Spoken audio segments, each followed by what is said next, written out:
This episode is brought to you by Accenture. When your advertising operations fall out of sync, everything else follows. Spotify and Accenture are working together to reinvent the rhythm of ad sales, using automation, analytics, and smarter workflows to simplify campaign delivery and access better data across the business. The result? Less time spent on operations, more time connecting brands with the moments and fandoms that matter most. Learn more at accenture.com/Spotify. Here's your report. Oh, thanks, Jane. I wish I could hire someone just like you. Try LinkedIn Hiring Pro. It's more than a job board. It's like the recruiter you always wished you had. Hiring Pro uses real-time insights to match your role to LinkedIn's unique network of professionals and delivers a short list of best fit candidates. You'll spend less time sorting applicants and more time talking to the right people. Let's do it. You're irreplaceable, Jane, but another you would be great. Hire right the first time. Post your job for free on LinkedIn today at linkedin.com/quality. Welcome to Holocron History, Star Wars Canon vs. Legends, where we take a deep dive into the Star Wars universe, such as characters, creatures, stories, and so much more. Hosted by Ben of Temeria and Kadojo. Welcome back, Adepts Acolytes, to another episode of Holocron History, Star Wars Canon vs. Legends. I am one of your hosts, Brandon, or also known as Ben of Temeria, and always with me is my good friend, Kadojo. Hello there. And we are back. Did we have an episode last week? Yes, T7. Yes, T7. It was the previous week. Okay. I couldn't remember because there's some of my shows I had a 2-week hiatus, and it was really weird, and we did that for Dragon Ball, and we recorded that yesterday. Anyway, yes, we are here to bring you more Old Republic lore, because Old Republic is amazing, and it's the best era of Star Wars as a whole. So, we talked about, some characters from the Jedi Civil War, from the Sith Triumphant. We even talked about some SWTOR characters. But today, we are diving into the Great Galactic War.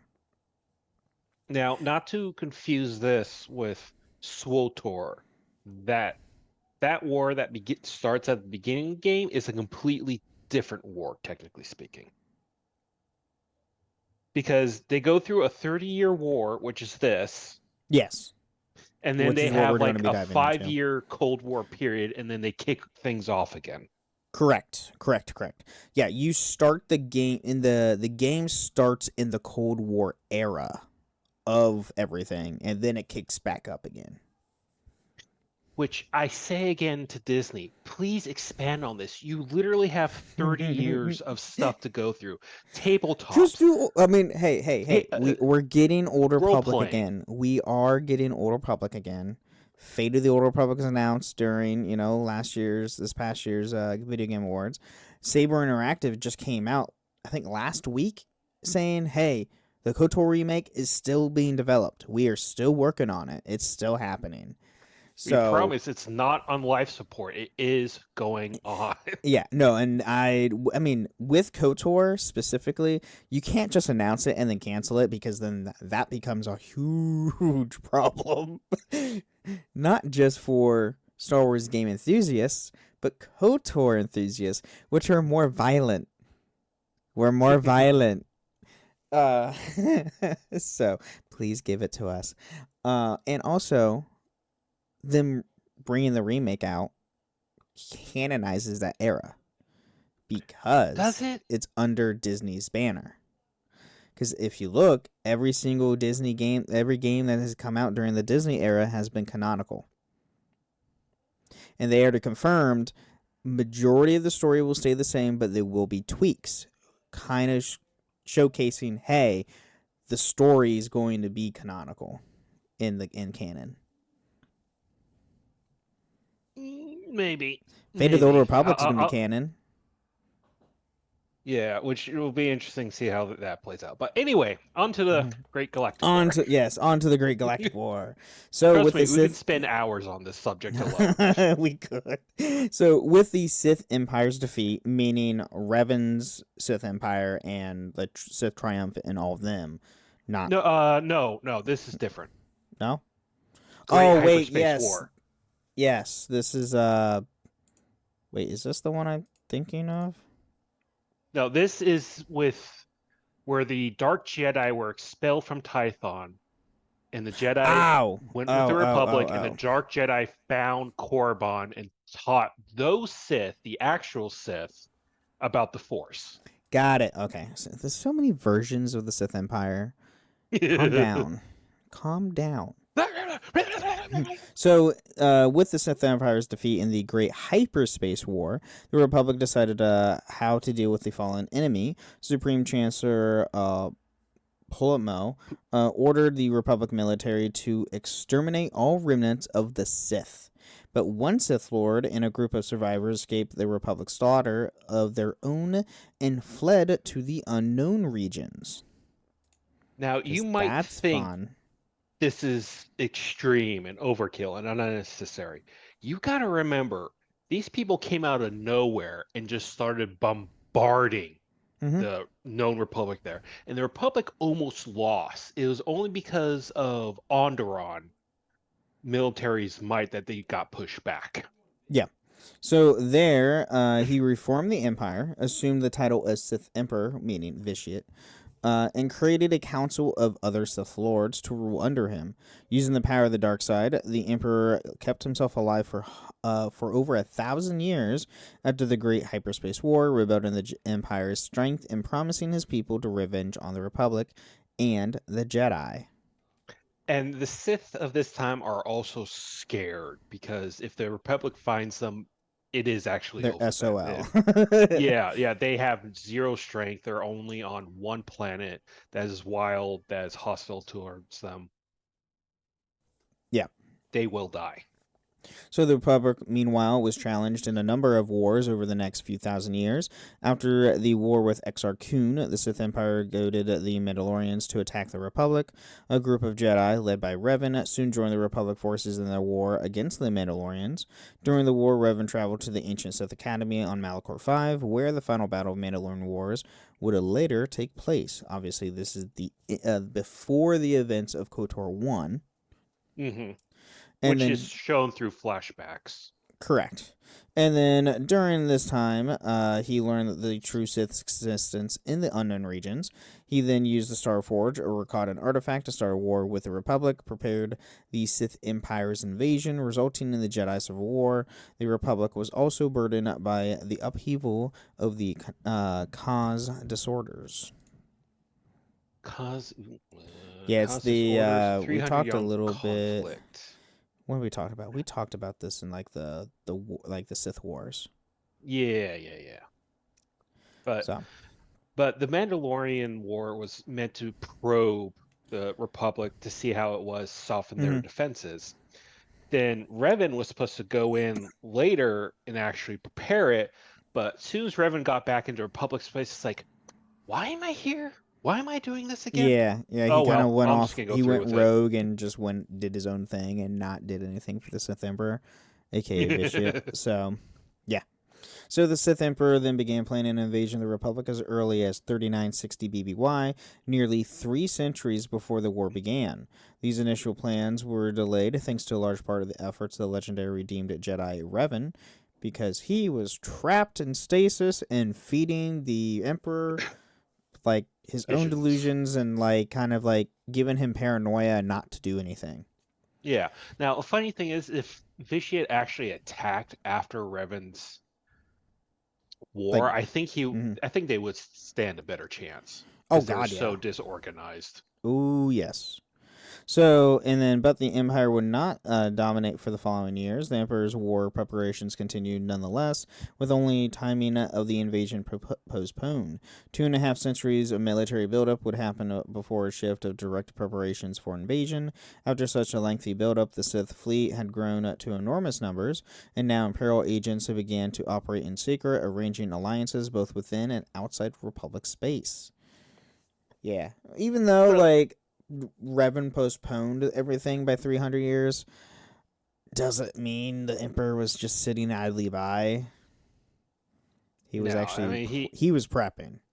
Yeah, he was prepping, but also Sith are going to be Sith, and they were constantly backstabbing each other. Oh yeah, I'm pretty sure in the Revan novel, it's described that Vitiate had to literally destroy the council in its entirety and rebuild it. Mm-hmm. So, Imperial operatives were successful in securing an alliance with the Chiss Ascendancy, as well as installing puppet governments in key positions in the Republic's Outer Rim systems. Before a shot had been fired, the Empire already secretly brought the Belkadon, Ruria, and Cernpedal systems of the Dallin Baron sector under its control. These would prove to be vital assets for the Empire in the early days of the war. I'm trying to see. Yeah, this is very far north in the galactic map. I'm trying to see which would have been along their invasion route. Grease in it. That's okay. Well, it's near it. Yeah. Yeah.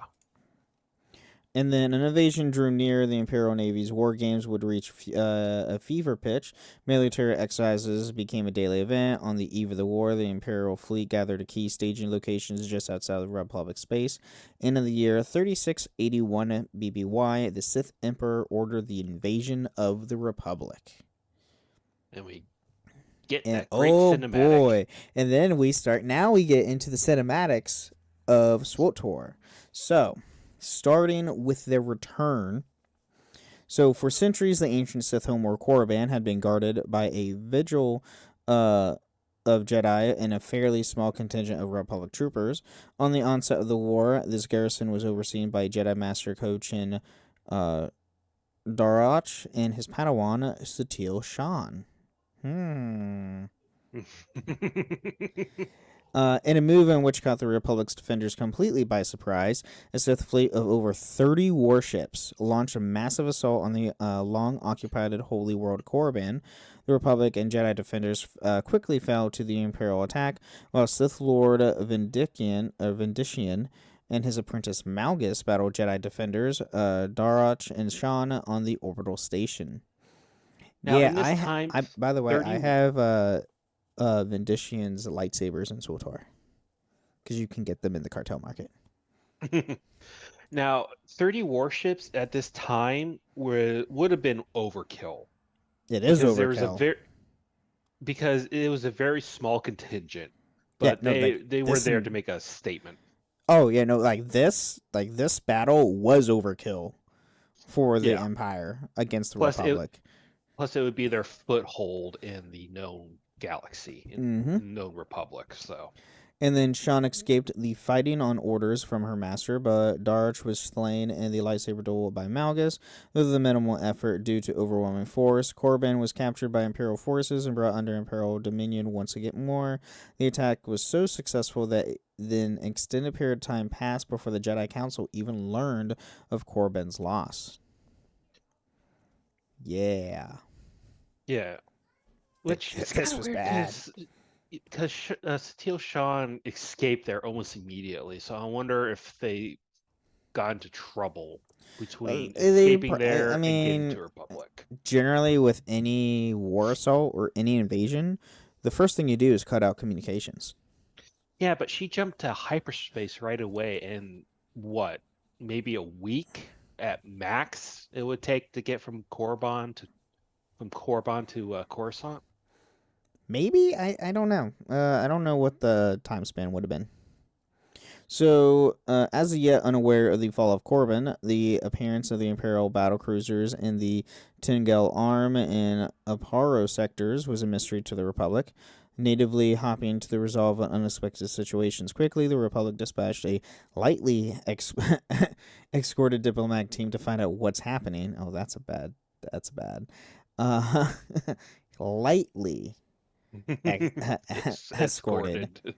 That's not good. The Emperor saw this as an excellent opportunity to begin a campaign of psychological warfare. The Imperial fleet waited for the Republic's diplomatic team to come to them, and then allowed just enough time to transmit images of their armada back to their superiors before utterly destroying them. Yeah.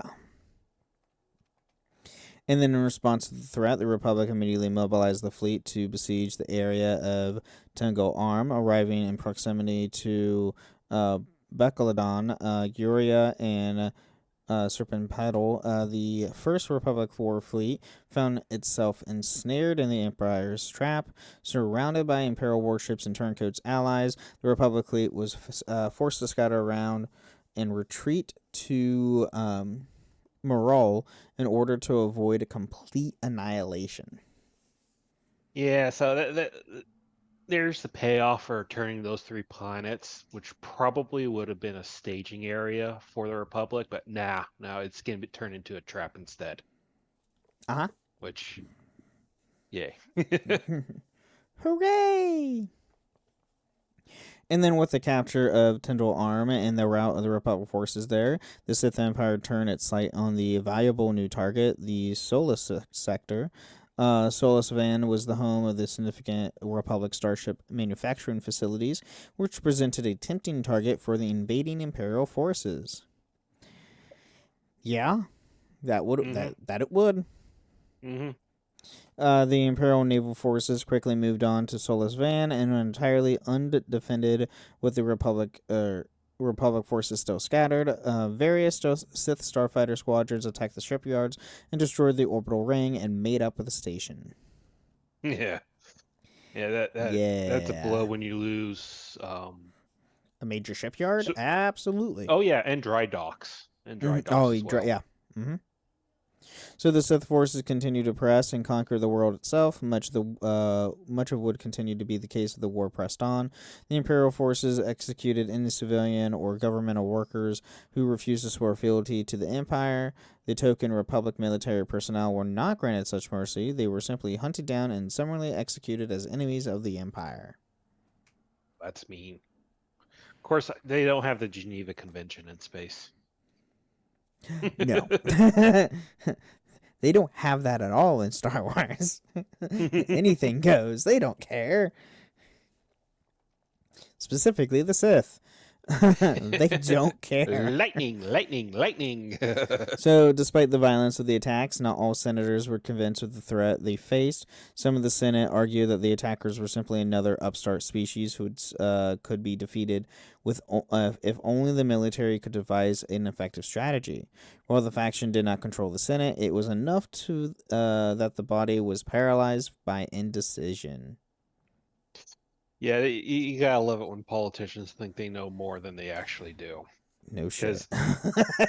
Because the Senate is so well infiltrated at this point with their operatives. Mm-hmm. I'm pretty sure they have control over some senators. That, and they probably have people in the room with these senators, knowing what the heck's going on in the Republic.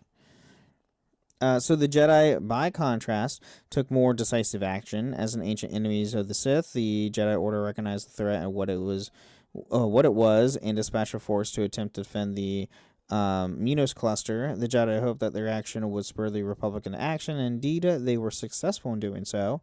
After witnessing the heroism of the Jedi on the news feeds, lines began to form the countless recruitment centers across the Republic. Now, I like to imagine this happened over at least a month at this point. Oh, yeah. This is definitely over a course of some sort of time. Within a month, if not a couple months. Yeah. Absolutely. 1 to 3 months minimum. Mm-hmm. So as the public clamored for action, the Senate came together and began proper planning for war. Though they already faced a number of defeats, the Republic rallied to defend itself from the attack. Even as the Senate populace prepared, the Jedi forces already active in the Minos cluster dug into defensive positions on several worlds, including Iliad. That sounds familiar, actually. Iliad does sound familiar. Why does it sound familiar? Where many of the wealthy noble families got exiled off the rise of them. What? Overthrew. Yeah, I have no idea. Yeah. Nah. Anyway. So even as the struggle for the Minos continued, the Republic attempted to counterattack in the Siswana sector. The Empire had blockaded the Rima trade route there, strangling the flow of supplies to the Republic troops at Minos. While the initial attack was unsuccessful, the Republic fleet was able to regroup and break the blockade, allowing much-needed supplies to resume traveling to the besieged Minos cluster soldiers. Okay. For the Republic. Yes. At the end, just like at the end of all of our podcast shows, when I say the line in a Republic Trooper voice. So 3 years into the war, so in 3678 BBY, a rogue Sith apprentice leaked information on the Imperial fleet movements to the Republic. In truth, Koresh was only interested in causing a battle in order to create a diversion so that she could pursue her own personal goals. Dun dun. Of course. Yeah, this is Exal Koresh, who was Was she a voice of the Emperor or a child of the Emperor? She was apprenticed to the Sith Emperor. Yes. Child of the Emperor, yeah. Yeah, she's one of the children of the Emperor. Correct. The children of the Emperor were selective people who were agents of Vitiant that he sent out and then could take over at any point to deal with whatever situation there was. Kira's one of them. Spoilers! Oh, whatever. We talked about it last week on T7s. Oh, did we? We did. Oh, yeah, that's right. Republic forces moved quickly to attack the Sith Holy World. A battle erupted in orbit between the invading Republic forces and Sith garrison of Starfleets left to guard the planet. The Republic's first counteroffensive quickly turned into a rout and then a crushing defeat. The Republic invasion force was overrun by the Sith defenders and crushed, leaving only prisoners and the dead. Yeah, unfortunately, 3 years is plenty of time to set up defenses for your home base. Yeah. And Your like forward if you play operating base. SWTOR and start a Sith force wielder, you physically see they're pretty well supplied Defended. on Korriban. So Yeah. So now, Balmorra, a world-renowned galaxy-wide for its droid and military manufacturing capabilities, was targeted for conquest by the Sith Empire early in the war. An invasion soon followed. Shortly after an invasion began, the native Balmorrians organized a resistance group to defend their world. The Republic soon recognized the threat of the Empire controlling the manufacturing capabilities of Balmorra and launched its own counterattack as well. And yes, you do deal with this aftermath of everything through both sides, the Sith or Empire in SWTOR when you go to Balmorra. Yeah. And it's actually even in post-Empire in Legends. Oh, yeah. Oh, yeah, Balmorra is like a known world. So the struggle would become the most protracted and enduring in the entire war. Though the Republic would eventually be forced to resign its military assets to the other fronts of the war, the Balmorrian resistance would maintain the fight throughout the decades of the war and even into the Cold War, which, as I said, that's where it takes, like, through SWTOR, you will deal with this stuff in SWTOR. Yeah. All right, so now going into the Outer Rim. So the Sith went on to seize many worlds in the Outer Rim and this rich resources, the Minos cluster. Battlegrounds include Ilum, Dathomir, and Manan. The latter seeing its surface cities destroyed despite attempts of the remain at neutral. The Republic was further defeated at Agamar and Utapau. Utapau, that's right. Yeah, which the Republic doesn't have great time on Utapau, ever. No. And after nearly a decade of fighting, Republic intelligence estimated the Empire controlled nearly half of the Outer Rim, which they did.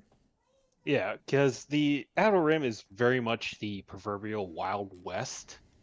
It's unsettled, it's unknown. Not only that, is when you go and play SWTOR, they own half the Outer Rim. It's literally on the map. Well, I'm saying that because the Republic really doesn't have any influence out there or knowledge of what's going on out there. They tried. Yeah. Oh wait, no, that's not for another couple thousand years. Never mind. I'm surprised they got Dathomir. They went to the I'm not going for Dathomir. Battlegrounds include Ilum, which is where most lightsaber kyber crystals are. Dathomir being the remote planet where the Dathomirians are from. and then Manon, which is an all-ocean planet, which I can't stand. Yeah. So now we're getting into more of the stalemate of the war. So after a decade of conquering the Outer Rim, ending with the capture of the SWTOR sector, the Sith advance moved towards assaulting the Mid-Rim. Believing the Republic was still recovering from its losses, the Empire rashly sent an invasion force to the planet of Bothawi. However, at the first time since the war started, the Republic was well prepared for defense. Admiral Greek had anticipated attack in a risky maneuver, gathering the entire Republic fleet over Bothawi. The Imperial attackers were caught completely off guard and utterly obliterated at the first Battle of Bothawi. Haha, gotcha. Yes. It's a haha moment. Haha. You fail finally. After 10 years of defeats, the Republic had finally claimed its first significant victory over the Imperial war machine. The news of their victory proved a great boon, rekindling hope and generally increasing the morale throughout the besieged Republic. Yeah, 10 years. Of utter defeats. Yeah, that by the way, would destroy morale.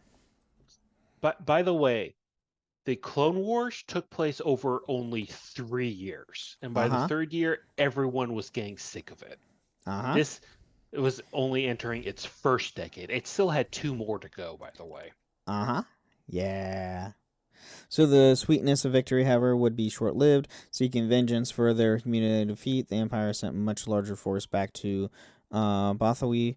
With powerful planetary shields in place, the Republic defenders, led by Jedi Master Belith Alois, was able to force the Imperial forces into a ground battle.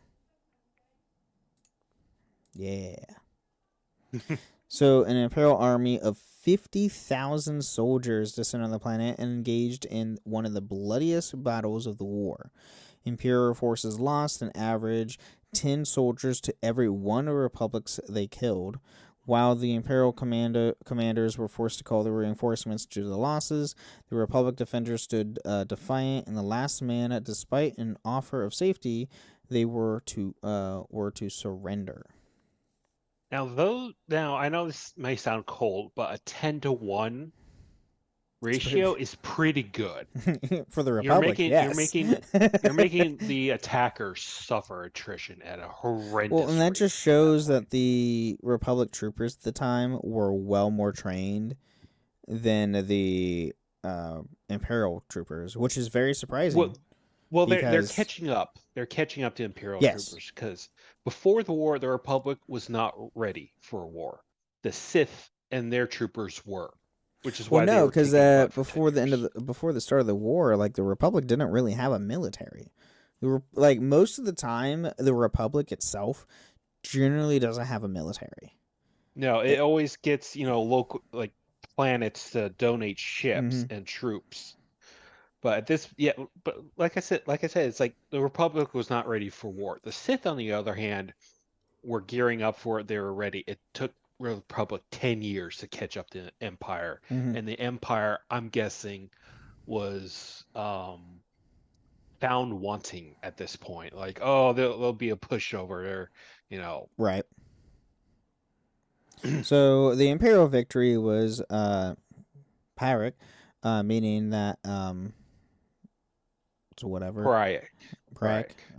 While they succeeded in destroying the Republic forces, Master Elias and his forces inflicted such damage on the invading Imperials that they were forced to retreat. The second battle, Butowee, was ultimately a draw in terms of material gain and loss, but the heroic sacrifice of Alois and his troops gave Republic troops galaxy-wide a memory around which to rally. Not quite as doesn't roll off the tongue as Remember the Alamo, but no, true.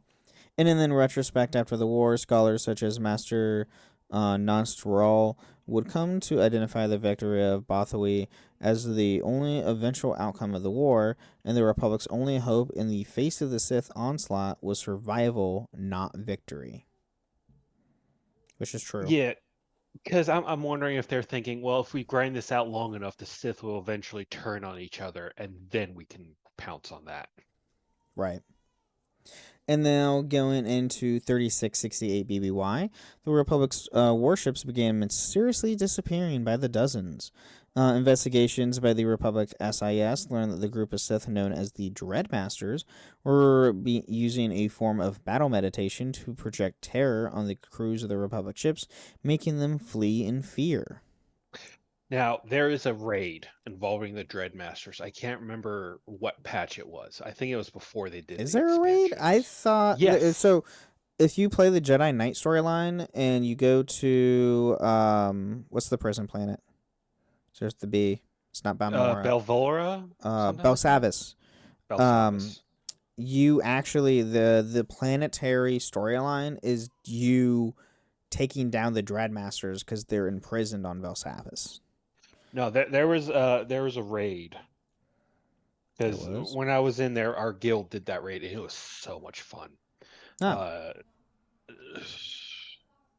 Well, anyway, the Sith Warrior, you were trying to release them. Yes, Sith Warrior released them. And as the Knight, you're trying to get the control of the situation, only to find out later that the Dreadmasters all escaped. Oh, really? Yeah. Oh, it's been so long since I did that. So, for 13 years of open warfare, the group avoided compromise by constantly being on the move aboard an Imperial dreadnought. But after learning of their existence, an elite Republic strike team led by Jedi Knight Jarek Kaden was able to infiltrate the Dreadmaster ship and capture them, as well as gathering valuable intelligence of the dreadnought's computers before destroying the ship. The Republic announced publicly that the strike team had killed the Emperor's valued agents, but they had secretly spirited away to the Republic prison planet Belsavis, where the Jedi learned that the Dreadmasters were centuries old and decided they were too valuable to simply execute. Now, why? Stop that! No! Stop that! Kill them! God! No! A group of dangerous Sith Lords had been removed from the conflict and would not be operational threat to the Republic for the remainder of the war. First off, if you find out they're centuries old, that's a problem. Right there is like, okay, you're dead. I don't care. I don't even you don't even have to have a Jedi to do it. Have a Republic trooper do it. So then the Jedi, we don't want to kill people. All right, cool. The Republic trooper can do it right over there. Just give him a vibroblade.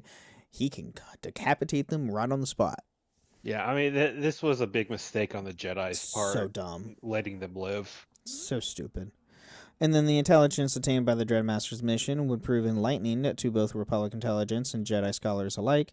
The war had been on for 13 years, and the Republic finally learned that the Imperial capital was situated on Dromund Kaas, a world unknown even to the Jedi and the Jedi archives. The Jedi also learned the Sith Emperor has been rumored, many centuries old, and a survivor of the original Sith Empire. Dun dun dun. I know. Dun dun dun. Yeah, which is Vitiate, who we've already talked about on this podcast. So, back when Austin was on the show with me. So, with that said, let's take a quick mid-break, thank our patrons, and we'll be right back. I wrote a little song to remind you, Choice Hotels get you more of the experiences you value. The Cambria Hotel's got it all. A rooftop bar, have a ball. Cocktails up here feel just right. Is Cambria amazing? All right. Bring a date, your team, or even your mom. Book direct at choicehotels.com. See you on the roof.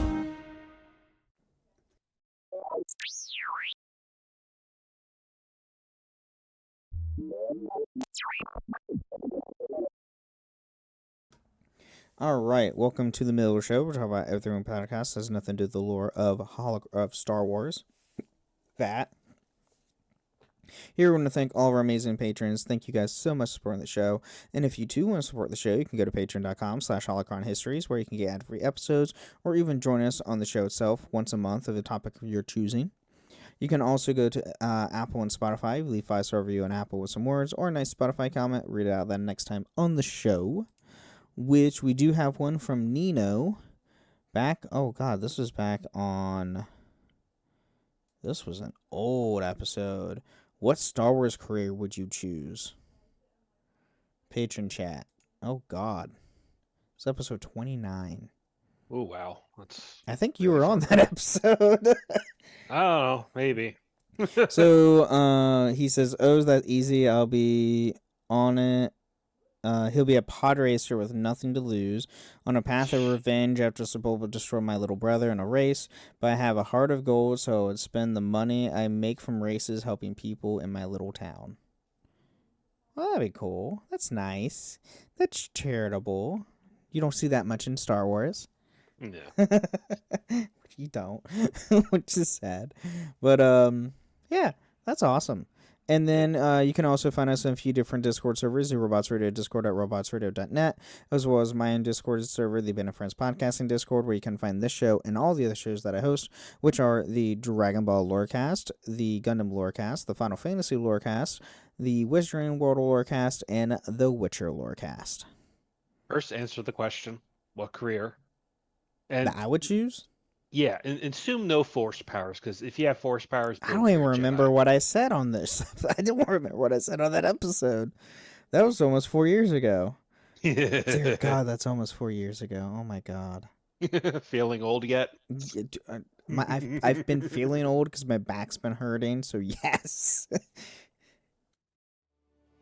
If I had to choose, rethinking viewing, anything that allows me to travel from planet to planet, a shipper, smuggler, anything that gets me out in space. I think I said I would galaxy. I would be a pilot probably. I think Yeah. I don't know.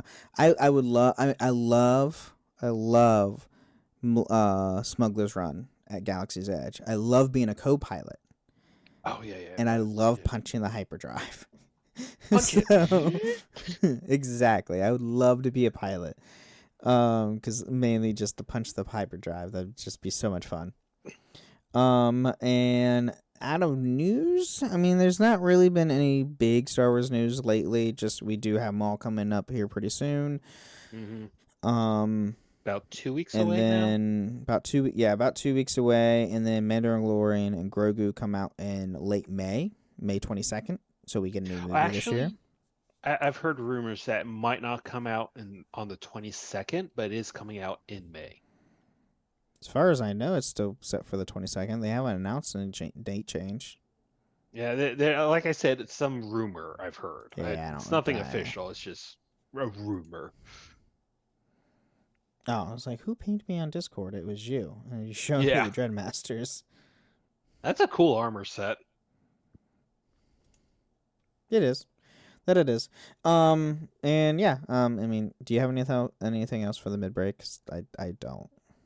No, unfortunately, like, we have a lot of brands in the fire, as it were. A lot of pokers or whatever you want to call it. Unfortunately, there's just not There's a posting lot of anything. projects in the works. Next 2 years, we're going to have a lot come out, but there's just nothing to report on right now. Correctamundo until Summer's Game Fest. All right, now let's get back into more of the Great Galactic War. If you're a QuickBooks customer looking to grow without the growing pains, you need the Intuit ERP, the AI native ERP that upgrades right from QuickBooks. Learn more at intuit.com/ERP. Amazon Health AI presents Painful Thoughts. Why did I search the internet for answers to my cold sore problem? Now I'm stuck down a rabbit hole filled with images of alarmingly graphic sores in various stages of ooze. I can clear my search history, but I can never unsee that. Don't go down the rabbit hole. Amazon Health AI gets you the right care fast. Healthcare just got less painful. So the Battle of Alderaan. By the way, second trailer. Alderaan was a world renowned as the embodiment of the principles upon which the Republic rested. This, paired with its being located in the core, made the ideal target for the Imperial advance. Not only was a key strategic position within the core, the capture of Alderaan would be a crushing blow to the Republic morale. Because Alderaan is like that garden world everyone wants to visit. Or live on. It's peaceful, it's tranquil, it's a beautiful world. Yeah, that it is. The mission to conquer Alderaan was spearheaded by Malgus, by the point of seasoned veteran of the war, and recently granted the title of Darth. After luring Alderaan's Republic force or defense fleet away from the world, Malgus and his army unleashed their attack. Hoping for a swift victory, Malgus was not aware, however, that the Republic had a sizable garrison of troopers on the planet's surface, in addition to being a stopover rest point for soldiers traveling from the Rim back to the core. The elite Havoc Squad was on the planet as well. And you're using this as a rest area for a bunch of troopers that just got off the line. And by the way, Havoc Squad is one of the best squads in the Republic military. Yeah, and you that are actually Havoc Squad in your SWTOR. In your Republic Trooper storyline, yes, you are a member of Havoc Squad. Actually, awesome. You are the squad. Well, yeah, you are the squad. You go and recruit them, and you become. You're the. I think you become the captain. Yeah. Yeah. You are. You're in charge of the squad. Yeah. So as on countless other worlds over the past 14 years, this desperate struggle for the control of the planet erupted. The Imperial advance claimed some key early victories, such as the capture of the Alderaanian royal family, and set its sights on seizing the planet's capital city. In one of the planet's many lush forests, the force being personally commanded by Malgus was set upon Havoc Squad. The skirmish initially appeared to be an Imperial victory until backup, led by Jedi SWTOR Shan, arrived. And another epic trailer. Oh god, I love this fight. God, those trailers still hold up today, like 15 years later. Yeah, we talked about that last week too. Sorry guys, we love those trailers. Go watch them. We do. Yes. You have a compilation of them on YouTube to where you can watch all of it all in one time. So Shan and Malgus dueled once more than a decade after their first encounter above Korriban. While Republic and Imperial troops fought each other in survival and control on the planet, Shan and Republic troops ultimately proved victorious, driving the invading Imperial army from the planet and critically wounding Darth Malgus in the process. Yeah, I think this is the part where he has to get a rebreather for his face. Yes. Exactly, because he took a concussion grenade to his face. So he takes a concussion grenade to the face, and then on top of that, right after that, SWTOR freaking force blasts him into a mountain. Yeah. That would definitely mess up your face. First he gets pinned up in there, and then she unleashes another Kamehameha, which forcefully pushes him into the mountain. Yeah, it's pretty cool. So despite his injuries, Malgus escaped from the planet as well, but the hour was the Republic's. In the months after the victory of Alderaan, the Republic scored a string of victories, including the liberation of a number of systems in the Mid-Rim, as well as regaining a foothold in the Minos cluster. Hey! Now, with the defeat of Alderaan and its advance towards the core seamlessly stalled, the Empire began working on a new tactic to employ. Operatives of the Imperial Intelligence Service recognized the potential of bringing a powerful ally into the war to set work on recruiting them. In centuries past, the Emperor had used the Mandalorians to attack the Republic, and the opportunity presented itself once more. Now, this is ironic because Revan sent his friend, I can't remember his name, who was a Mandalorian. Ordo. He sent him to reorganize the Mandalorians as a defensive screen against the Empire. Mm-hmm. And the Empire never came. So he just helped reorganize the Mandalorians. Mm-hmm. which eventually screwed over the Republic. Now, the problem is, yes, Revan set the Mandalorians to rebuild. Problem is how Mandalorians are ruled over by just Mandalore. Mm-hmm. Each Mandalore has their own principles. The current Mandalore doesn't like the Republic. So, that tends to happen. Yeah. A lot, actually. Even during the Clone Wars, the Mandalorians don't like the Republic. They don't like each other most of the time. That's also true. They're very Sith-like. So Imperial agents selected a powerful combatant on Geonosis and did everything in their power to aid in its rise, engaging in activities from the gladiator management to outright poisoning of his opponents. As the warrior's star was in his ascendance, Imperial agents began to spread the idea that he could be the new Mandalore and unite the scattered clans. Their plan proved fruitful, and the warrior was able to establish himself as the galaxy's most powerful warrior and claim the title of Mandalore, though at some point he became willing servant of the Empire. Yeah, guarantee it's like through some manipulation and whatnot. Yeah. Oh, yeah. Or promises and whatnot, blah, blah, blah. So as the war approached its third decade, both Republic and Empire also sought to gain an advantage by debuting powerful new starships and experimental superweapons. In 3665 BBY, 16 years into the war, the two militaries clashed over Hoth. Yeah, experimental super weapons, those never go bad. No, God, no. Why would they? And then many starships from both sides were destroyed in the battle, including one carrying captured Jedi Master Williet. Much of the wreckage rained down on the frigid planet below, providing fruitful pickings for pirates in the years to come. The battle was particularly devastating for the Republic Navy, which has still not fully recovered 3 years later when the Mandalorian blockade began. Now, for reference, imagine the Battle of Jakku, if you will, and the aftermath where you see all those Star Destroyers lying in the sand. It's like that, except on Hoth. Yeah, and you see all this through SWTOR as well when you go to Hoth. Yeah. You see a lot of it. You see all the wreckage. It's not fun. It's not the greatest.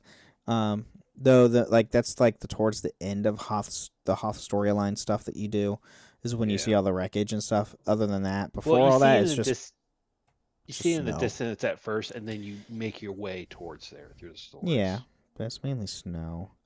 So after uniting the scattered Mandalorian clans, the new Mandalorian encouraged his followers to make war upon the Republic and confront the greatest challenge of all, fighting the legendary Jedi Knights. Following orders, go fight the Sith. Right. Following orders from his Sith superiors, he ordered the Mandalorian fleet to blockade the Hydaelyn Way, the Republic's most critical trade route.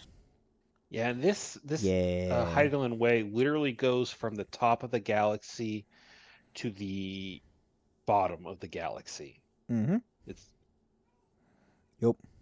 And with the Mandalorian blockade in place, the Republic found themselves with no raw goods or supplies to feed the countless trillions of sentients in the core worlds. After several pleas from the Republic, a Jedi attack attempted to break the blockade, but was suddenly defeated and forced to retreat to Deveron. The Mandalorians continued the blockade, denying the Republic raw goods and handicapping the Republic's war effort. Eventually, riots broke out on Coruscant, and the Senate began to discuss the possibility of surrendering to the Sith. Dun dun. Don't you dare. And then an unlikely hero proved to be the savior of the core worlds, Hylo Viz, a smuggler motivated by the possibility of great profit in the time of dire need, organized a smuggler fleet to defeat the blockade and enrich herself in the process. After loading up large freighters with resources from the Outer Rim, Viz moved them to approach the blockade and hold position close by. The Mandalorians' hails were ignored, and they moved to attack the freighters. The Viz trap was then sprung. A fleet of smuggler starships dropped out of hyperspace behind the Mandalorians began laying waste to the blockade. The Republic SIS, who had been monitoring the situation, rushed Republic and Jedi ships in to assist the fight. Yes, the one thing the Mandalorians didn't expect. Smugglers' need for profits. Exactly. And by the way, Hylo Viz is actually a character who you meet during the Onslaught expansion of SWTOR, who is one of your like advisors / lieutenants kind of a thing. Yeah, for the Eternal Alliance. Yeah. And then the Mandalorian blockade was broken, whether during the attack or shortly afterward. A Mandalore was slain, though a new Mandalore of uncertain allegiance took his place, and the Mandalorians ceased to be a military threat to the Republic for the remainder of the war. And the Republic will take that as a W. Mm-hmm. And the Mandalore that took their place was Mandalore the Benedicted, who is the Mandalore you meet during the Bounty Hunter storyline, because your Bounty Hunter can become a Mandalorian. Yeah, because at this point, the Mandalorians of this era are more of a creed than a race. Correct. Now, it doesn't matter what species, it's so long as you follow our rules, we'll take you in. Mm-hmm. And yes, my Bounty Hunter is a Mandalorian, because yes, and he's wearing Mandalorian gear. He's wearing Beskar. So sometime later, Imperial forces commanded by Darth Venomol and Malgus attacked Orda Radama in the Outer Rim. The assault was an ideal success, as the Sith led their forces to capture the planet's capital city. Holding their conquest, however, would prove to be much more challenging than capturing it had been. We lured you into a trap. Weeks went by with no resupplies arriving for the Imperial forces. Eventually, Republic reinforcements arrived in orbit and destroyed the Imperial fleet tasked there. Damage taken by one of Malgus's Howler-class dreadnoughts, and it plummeting into the planetary atmosphere, and it crashed into the capital city, destroying it utterly. With Republic victory certain and Darth Venomol killed, the Sith forces withdrew.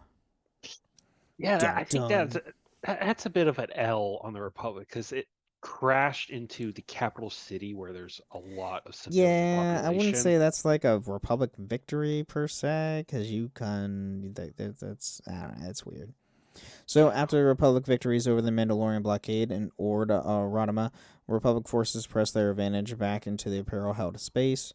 Republic strike groups made attacks on Korriban, which Malgus believed to be only feints, while a larger Republic fleet amassed over the Imperial world Zost. Dun dun. That almost made me think it's that one. Or Ziost. Yeah. Which Ziost eventually gets barren wasteland. Republic forces laid siege to the planet, hoping to establish an important foothold inside the Imperial space. The Zeos system was within striking distance of the very heart of the Empire, both Korriban and the capital world drumming costs. After several months of fighting, and the Imperial forces regained the upper hand and forced the Republic off the planet. Yeah. Seems like they always get bogged down on certain worlds. Then all of a sudden they just win back like massive amount of territory just from one victory. That they do. So with Zios defended, the Empire once more turned back to the offensive. Malgus, personally guaranteed by the Dark Council to never again face supply shortages, turned his attention on the Outer Rim world, Sereno. Malgus had learned of the Imperial intelligence that the Jedi Master Venzalo and his contingent had established themselves there, and it was feared that Sereno was a staging ground for establishing a more strategic position, and so Malgus ordered one of the Empire infiltrators, a high-ranking noble, to do his bidding.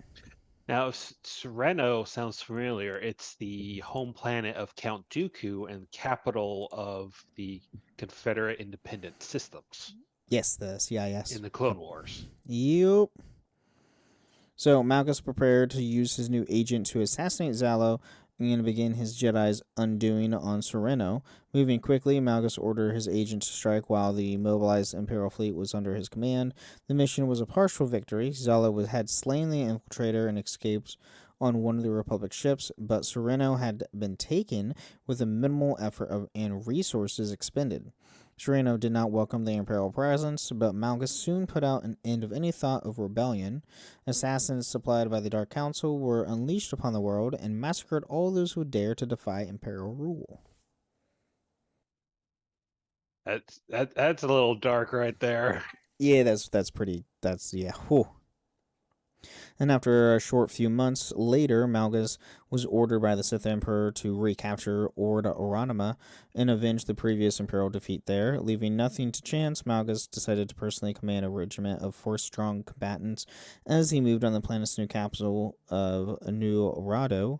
The battle dragged on for months, more bloody than the first time the powers had clashed over the planet. Jedi traps repeatedly confounded Imperial efforts, while Malgus employed the bloodbath of wholesale slaughter of both sides. Dear Yeah, God. Malgus was very much throw bodies at the problem that'll solve it. Yeah. It's like, we can replace you. I don't care.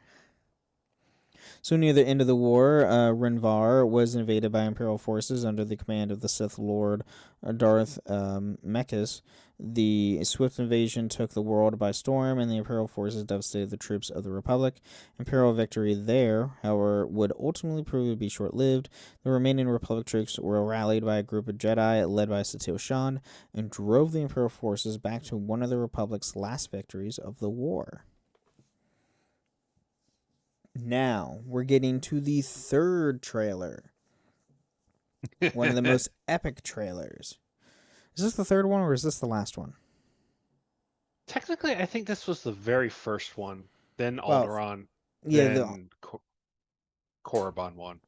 Yeah, they were not released chronologically in order, which is weird to me, by the way. Even though we got a trailer at the beginning of the war, a trailer in the middle of the war, and a trailer at the end of the war. Yeah, and it was released the opposite direction. Yeah. Which is weird. So, with the Sith Empire's military advance toward the core halted, Imperial tactics began more aggressive and desperate as the war entered its third decade. 7 years after the defeat of the Empire's Mandalorian allies at the Hydian Way, the Dark Council stunned the Republic by offering a chance to negotiate a peace treaty. Dun dun. Fearing a ruse, the Jedi Council firmly recommended that the Senate ignore the overture, but they were ignored. However, senators and the Jedi alike did agree that the war could not be won, and that if nothing else, peace negotiations would offer their war-weary troops a reprise. At the Senate's request, Grand Master Zim agreed to send a contingent of Jedi with the peace delegation, and diplomats from both sides traveled to Alderaan to discuss terms, but the Empire's peace overture was indeed a deception. Yeah. Yeah, it was. So even while the Republic and Imperial negotiators talked on Alderaan, a large Sith fleet invaded and sacked Coruscant itself, the heart of the Republic. As a team of Sith warriors led by Darth Malgus attacked the Jedi Temple and slaughtered all within, the fleet, led by Dark Angral, bombarded and invaded the planet. Once Coruscant's planetary defenses were destroyed, the Sith destroyed the Jedi Temple outright and blockaded the planet to hold its inhabitants hostage. Mm-hmm.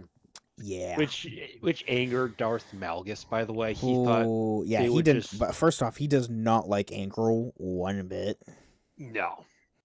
And Malgus thought, this will be it. We'll destroy Coruscant and the galaxy will burn. Starting with this. Yeah, he just wanted it. He just wanted to destroy everything. He didn't care for peace. Yeah. But with the galactic capital firmly under Sith control, Angral traveled down to the surface and stormed the Senate building himself. Once inside, he personally executed Supreme Chancellor Barokin and claimed the office as his own command center for the duration of the occupation. Yeah.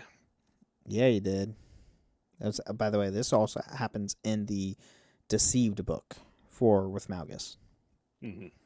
And now, faced with no alternatives, the Republic diplomats on Alderaan were forced to agree to the Treaty of Coruscant. The treaty mandated that all Jedi and Republic forces stand down from combat duties and withdraw into Republic space. It also demanded the Republic recognize the Empire as the legitimate ruler of half the galaxy, and that the Republic cede the Empire a number of worlds that had not been conquered by Imperial forces. Yeah, they really got the boot to the Republic here. The Republic really got the short end of the stick here, completely. Yeah. And then while the Republic was still stood, the Sith Empire had claimed a decisive victory in the war.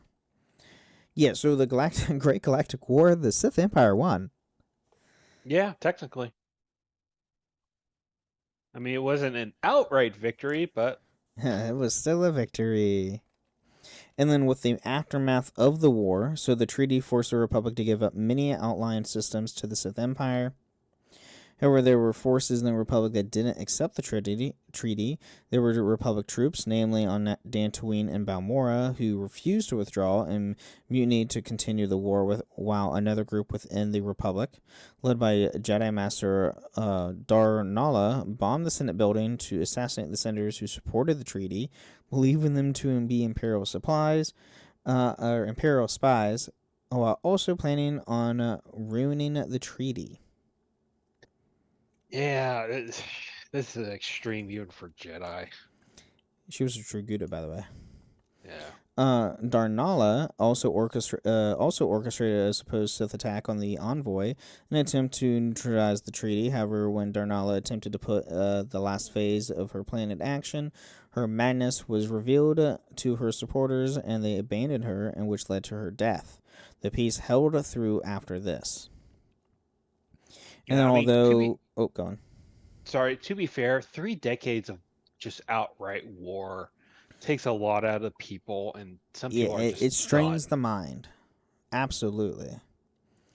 And then, although his empire was stronger than ever, the Sith Emperor no longer seemed to desire total conquest. He handed over control of the empire to the Dark Council, who would oversee the day-to-day affairs of state, and went on to pursue his own mysterious goals as the Sith consolidated their power. Which you find out he's doing stuff with the Eternal Empire, Eternal Fleet, and all that crap as Valkorian. And by the end of the war, thousands of Jedi were dead. The Galactic Republic focused its anger on the Jedi, blaming the Order for its defeat at the hands of the Sith, though they were still committed to defending the Republic. But the surviving Jedi chose to return to their ancient homeworld Tython in order to rebuild their strength. Now, to be fair, the Jedi were the first ones to go out there and start fighting the Sith Empire. Yeah, no kidding. Yeah, like, you can't blame them. They're the first ones to actually do anything. The Senate were just twiddling their thumbs and thinking, oh, they're not an actual threat. Stupid. And the end of the Great Galactic War set the stage for the Cold War between the Sith Empire and the Galactic Republic in the years that followed. The Cold War saw a number of border skirmishes and proxy wars, eventually pushing the Sith Empire back into open war with the Galactic Republic, which that is the start of SWTOR, Star Wars Old Republic MMO. Because it's your character is within the start of the Cold War, and eventually towards the back half of the base game, it's all open warfare again. Yeah, which is funny because your first dungeon that you do, or operation? Flashpoint. Or dungeon, Flashpoint, you do is actually something that could trigger a outright open war between the two sides. It's the Sith hunting down a ship that the Republic characters are on, and the Sith Empire characters are on the Sith ship hunting down the Republic ship. And they're going back and forth trying to find this spy, Republic spy. So now, granted, you don't have to do that because you can play through the game. Like, I never did that Flashpoint through when I was doing base game stuff. Yeah, well, I wouldn't say it was mandatory when it first came out, but everyone was doing it. So because the first Flashpoint I knew I had to do was the Ilum Flashpoint with Malgus. Really, that was that was one of because that's endgame. So yeah, I know, because base game stuff you don't do flashpoints through any of the base class stuff. Wow, it's not required. Wow, you actually don't have to do any of that to progress your story. Yeah, you play it like any other single player game. But wow, yep. Do you have any final thoughts on the Great Galactic War? Disney, I'll say this again. Use this era. It is a great opportunity to expand into tabletop role and playing. Redeem yourselves. Oh, let's be honest. When the KOTOR remake drops, whenever that comes out, or whenever Fate comes out, whatever comes out first, Disney would fully redeem themselves by then because of that release, because of the release of those games. Because then hopefully they're like, hey, well, we have Dave Filoni now as one of co-presidents, and he, he's a big EU guy, so he wants to bring in this stuff. So hey, I'm all for it, Dave. If you want to do stuff, if you need a voice actor out there who would love to do Star Wars stuff, I'm all for you. I don't care if I'm just a minor character as a droid. I do whatever. But anyway, everybody, thank you again for listening to Holocron Histories, and may the Force be with you. Thank you for listening to Holocron History, Star Wars Canon vs. Legends. You can find us on the Robots Radio Discord at robotsradio.net, the Ben and Friends podcasting Discord, where you can share your thoughts, experiences, and love for the Star Wars lore. And don't forget, for the Republic!